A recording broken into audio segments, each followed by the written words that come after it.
Hello everyone, welcome to our channel. This is Anjali Pratap and you are here on iExamB to embrace the iExamB learning experience जहाँ पे होती है आपकी preparation 50% faster.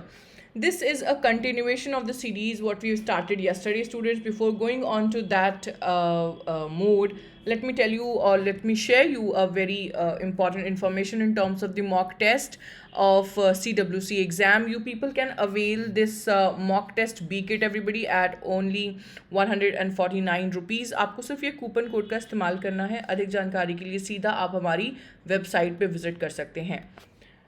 आज की session को जैसा मैंने बोला, this is going to be a part 2 of what we started yesterday. We are trying to understand through these sessions that what are the different patterns through which question can be asked and what is the right strategy basically to attempt these questions faster.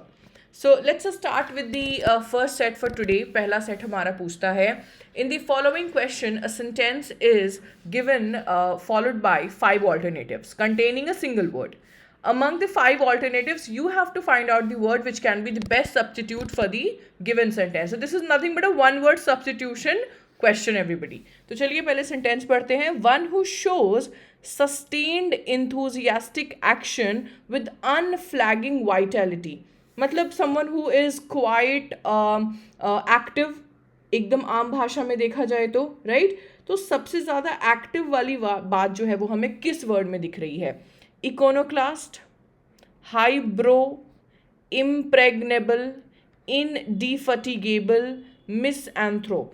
देखो मैंने कल भी आपको ये बोला था और आज फिर से बोलूँगी, रूट वर्ड्स की जानकारी सबसे ज़्यादा इंपॉर्टेंट होती है आपको वोकैब के क्वेश्चंस हैंडल करने के लिए and specifically your one word substitution. So दो students who are aware the root words, उनके लिए देखो एकदम बाएं हाथ का खेल होगा. Anthrop is the root word. Anthrop का मतलब हो जाता है पर्सन, ह्यूमन बीइंग. तो भाई जो ह्यूमन बीइंग को डिसलाइक करे वो मिसएंथ्रोप हो गया, राइट. सो डिसलाइक्स ह्यूमन, ठीक है. या आप सीधा के सीधा सोसाइटी भी बोल सकते हो. अच्छा, फटीग अगर आपको पता है तो this question will be a cake walk. Fatigue का मतलब होता है थकावट. तो भाई फटीग में आपको डी लग गया या इन लग गया, मतलब आप उसका उल्टा बोल रहे हो. That means you are tirelessly working toward something. आप बिल्कुल थके नहीं हो. यही है सबसे करीब हमारे आंसर के. यस. बाकी सारे वर्ड्स की मीनिंग फटाफट देख लेते हैं. Highbrow, someone who is very cultured, वो काफ़ी रिफाइंड है अपने मैनर्स में, तो उसके लिए हम ये यूज़ कर सकते हैं. इम्प्रेग्नेबल वो व्यक्ति होता है जिसे आप डिफीट नहीं कर सकते हो. You can't defeat that person, can't be defeated. And last one iconoclast. I hope आपने ये पहले भी सुना होगा. Iconoclast is a person, students, जो आपकी बिलीव्स और सिद्धांतों को चैलेंज करता है. ठीक है, मतलब आपने बोला येस तो वो बोलेंगे no. So somewhere they will ask always a question और they will always go opposite towards your established belief. चलिए फटाफट सेकंड क्वेश्चन अटेम्प्ट करते हैं एवरीबडी. सेकंड क्वेश्चन कहता है, अ speech delivered without any preparation. ये तो हमारे स्कूल में होता था, है ना. कौन सा कॉम्पिटिशन, एक्सटिम्पर या इम्प्रॉम्प्टू? सोचो. A speech delivered without any preparation. Yes, the right answer is extempore. भाई इम्प्रॉम्प्टू हमने क्यों नहीं लगाया? इम्प्रॉम्प्टू का भी मतलब होता है बच्चे कि ऐसी कोई चीज़ जो विदाउट प्रिपरेशन हो. विदाउट प्रिपरेशन, जैसे मान लो मैंने एक इम्प्रॉम्प्टू आज टेस्ट ले लिया, मैंने आज इम्प्रॉम्प्टू एक क्वेश्चन आपसे पूछ लिया, but that is not a speech. Extempore is more formal and ये स्पेसिफिकली स्पीच के लिए यूज होता है. So I hope you are not getting confused over there. Oration, oration is also one kind of speech guys. Generally ये planned speech होती है. Oration, planned speech. जैसे मान लो आपके politicians and all, they are delivering any oration on some topic, right. फिर word आता है हमारे पास रेटोरिक. रेटोरिक आपने किधर सुना है? Maybe if you are preparing for English तो आपने ये सुना होगा. If you are from literature background तो शायद आपने रेटोरिक वर्ड सुना होगा. रेटोरिक का वैसे मीनिंग क्या हो जाता है? जब आप किसी को परसुएड कर सको, मतलब कि आपकी जो राइटिंग है या जो स्पीकिंग क्वालिटी है ना वो काफ़ी ज़्यादा परसुएसिव है, मतलब किसी को कन्विंस कर ले. परसुएसिव राइटिंग और स्पीकिंग. एंड लास्ट वन जो शायद आपको टफ लग रहा होगा, एडलिब. एडलिब का मतलब होता है व्हेन यू आर स्पीकिंग और performing without preparation. But generally ये एंटरटेनमेंट की चीज़ों के लिए या कैजुअल चीज़ों के लिए इस्तेमाल होता है, बट ये भी इम्प्रॉम्प्टू ही होता है, मतलब अनप्लान्ड होता है। ठीक है, चलिए let's try next question everybody. Question कहता है हमारा a formal written statement of accusation, मतलब आपने किसी के ऊपर लिखित में कंप्लेन कर दिया, ब्लेम कर दिया है। The right word is allegation. No no no, allegation का मतलब होता है ब्लेम करना, but this is clearly written कि formal written, and allegation is not formal guys, this is unproven, ये वर्ड नहीं होगा। वर्डिक्ट मतलब तो फैसला हो गया, चार्ज मतलब तो ब्लेम हो गया, कन्विक्शन का मतलब हो जाता है फॉर्मल डिक्लेरेशन की कोई गिल्टी है, मतलब आपने उसको दोषी ठहरा दिया, बट यहां पे सिर्फ आप ब्लेम कर रहे हो।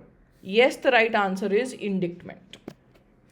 नेक्स्ट क्वेश्चन है a person who is obsessed with their own power. तो हिटलर की याद आती है ये सेंटेंस देखकर, है ना?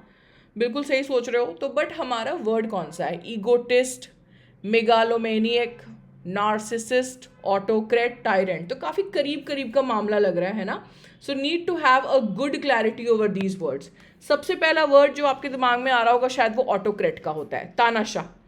तानाशाह वो हो गया जो एब्सोल्यूट पावर जिसके हाथ में हो, एब्सोल्यूट पावर जिसके हाथ में हो, but we can not say that the person is obsessed with that, no. हाँ, पावर उसके हाथ में है, there is no doubt. When we talk about tyrant, that means a cruel और oppressive ruler, मतलब वो काफ़ी ज़्यादा लोगों पर अत्याचार बरसाए, ठीक है? But again, the sentence is nothing said about the cruelty of someone or something. Narcissist, very easy to understand. Anyone who is, let's say, very much into himself or herself. आप कह सकते हो self lover, राइट? या आप ये भी कह सकते हो कि उनका जो है ना, नार्सिसिस्ट वो भी हो जाते हैं जो थोड़ा अपने ऊपर या थोड़ा निगेटिव जो सेंस है ना वो लेकर चलते हैं, मतलब बहुत ज़्यादा पॉजिटिव एटीट्यूड नहीं रहता है इनका बाहरी दुनिया के प्रति। फिर आता है एक वर्ड हमारा egotist. I think this is very much easy to understand क्योंकि इसमें वर्ड ईगो है। तो अगेन सेल्फ सेंटर्ड व्यक्ति के लिए आप ये वर्ड यूज़ कर सकते हैं। बेस्ट वर्ड जो है हमारा वो है guys megalomaniac. Megalomaniac is the person who has obsession, मतलब उसके ऊपर ना इस चीज़ की भूत सवार हो गई रहती है। So yes, the right word was megalomaniac. चलो, we have one more question everybody with one word substitution. कहता है a person who secretly collects and reports information about the activities of another, दूसरे के बारे में खुफिया जानकारी दे। ट्रेटर नहीं, ट्रेटर तो हो गया जो धोखा दे रहा है ना? अ person who betrays their country, तो इसमें बिट्रेयल रहता है, but the sentence has nothing talked about betrayal. Espionage, देखो ये इसको भी याद रखना बहुत आसान है। एस्पियोनेज में स्पाई है, तो स्पाई से आप मोटा मोटा मीनिंग इसका याद रख सकते हैं।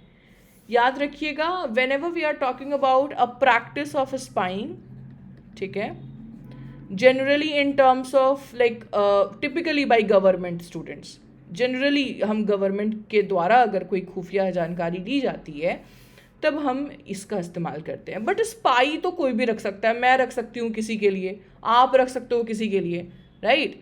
तो येस, द क्लोजेस्ट आंसर और the best answer was option number C.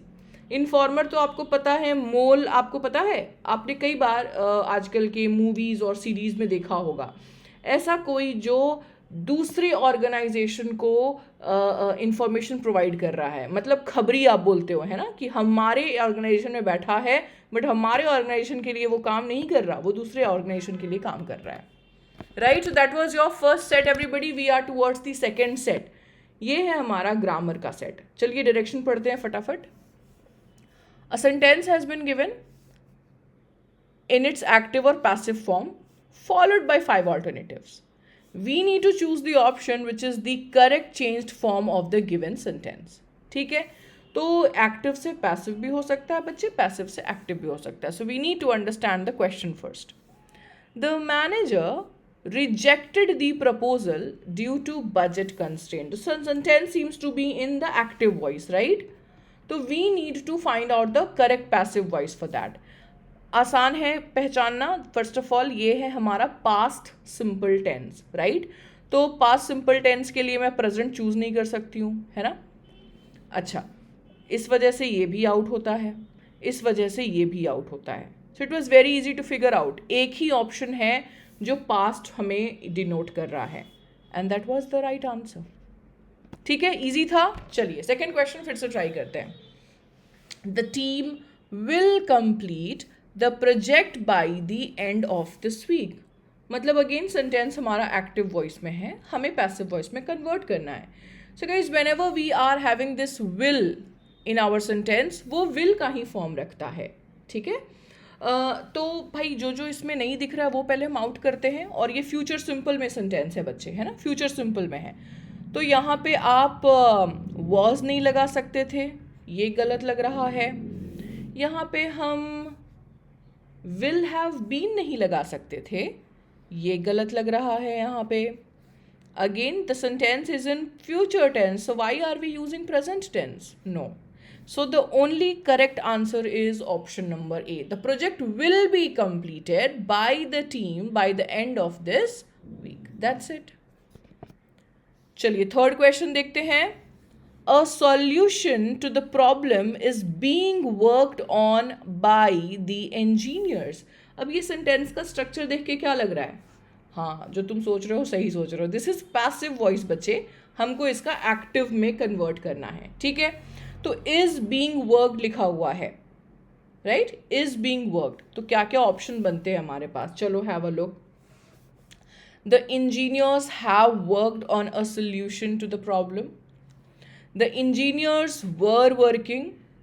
The engineers are working. The engineers had been working on a solution to the problem. देखो भाई, इज है, right?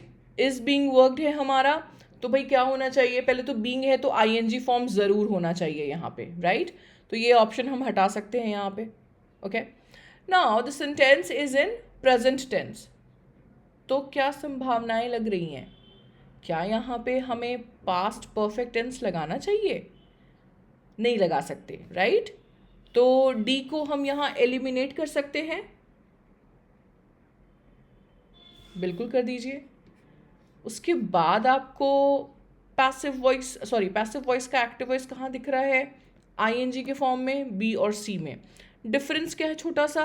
This one is in past tense, this one is in present tense. So the best possible answer for this is yes, you are thinking right. We have one more question. Let's have a look, everybody. The data had been analyzed thoroughly by the researchers. Again, the sentence seems to be in the passive voice, everybody. सबसे पहले been है, मतलब perfect tense हमको चाहिए. Perfect tense कहाँ नहीं है? यहाँ नहीं है. Let's eliminate it out. यहाँ पे भी नहीं है. Let's eliminate it out. यहाँ पे have analyzed है, यहाँ पे had analyzed है. मामला एकदम क्लियर है because the sentence is in past perfect tense. So our right answer is going with option number C. Easy था? चलिए एक और क्वेश्चन करते हैं. The authorities have granted permission to build the new bridge. Now sentence is in active voice बच्चे. अब इसको करना है हमें convert passive में. ठीक है. चलिए तो have granted मतलब the sentence is in present perfect tense. ठीक है. तो मैं पास्ट हटा देती हूँ, पास्ट यहाँ से भी हटा देती हूँ. So this becomes a very easy peasy question. Yes, we are going with option number A without any doubt. So that was it everyone for today's session. ये दोनों ही set of questions आपको help करेगा कि मैं कैसे अपने answers को थोड़ा क्विक कर सकूं. ये जो इन्फॉर्मेशन आपकी स्क्रीन पर है, स्पेशली उन बच्चों के लिए जो भी लास्ट मिनट हेल्प या एनालिसिस के लिए ज़्यादा परेशान हैं, you people can access this mock test kit everybody at 199 itself. ज़्यादा जानकारी के लिए आप सीधा वेबसाइट पे जाएं. Whatever running offers are there वो भी आपको वहाँ पे विजिबल रहेगा. इसके अलावा इस सेशन से रिलेटेड कोई भी डाउट हो, feel free to ask about that in the comment section. आज के लिए इतना ही रखते हैं, मिलते हैं नेक्स्ट सेशन में. Bye bye and take care.